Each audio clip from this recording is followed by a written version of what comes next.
నమస్తే అన్న అందరికీ నమస్కారం. సాల్మియాలోని పోలీస్ స్టేషన్ లో ఒక ప్రవాసుడి పైన కేసు నమోదయ్యింది.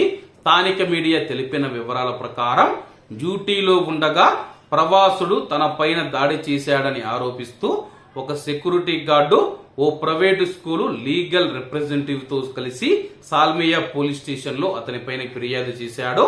ఫిర్యాదులో మెడికల్ రిపోర్టు లేనప్పటికీ పాఠశాలలోని సీసీటీవీ కెమెరాలలో ఈ యొక్క సంఘటన రికార్డ్ అయ్యిందని చెప్పి గార్డు అయితే తెలపడం జరిగింది.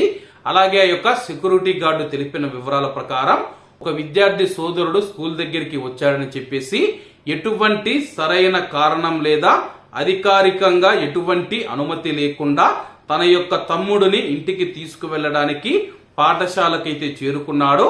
అలాగే ప్రవేశించేటప్పుడు ఎటువంటి అనుమతి లేకుండా అలాగే ఎవరి పర్మిషన్ లేకుండా పిల్లవాడిని పంపించేందుకు కుదరదని చెప్పాను. దాంతో వాగ్వాదం ప్రారంభమైందని చెప్పేసి సరైన డాక్యుమెంటేషన్ లేదా రుజువు పత్రాన్ని సమర్పించమని చెప్పి నేను అతన్ని కోరానని చెప్పేసి ఆ యొక్క వ్యక్తి రెచ్చిపోయి తన పైన దుర్భాషలాడాడు. అలాగే దుర్భాషలాడిన తర్వాత కొద్దిగా వాగ్వాదం జరిగింది. ఆ పైన ఆ యొక్క ప్రవాసుడు తన పైన చేయి చేసుకొని భౌతిక దాడికి దిగాడని చెప్పేసి ఫిర్యాదులో పేర్కొనడం జరిగింది. ప్రస్తుతం సాల్మియా పోలీస్ స్టేషన్ లో ప్రవాసుడి పైన కేసు నమోదయ్యింది. అతన్ని అరెస్టు చేసే అవకాశం ఉందని చెప్పేసి స్థానిక మీడియా పేర్కొంది. కాబట్టి కువైట్ లో ఎవరైనా సరే ఆవేశాలకు పోయి దయచేసి జీవితాలు నాశనం చేసుకోవద్దండి.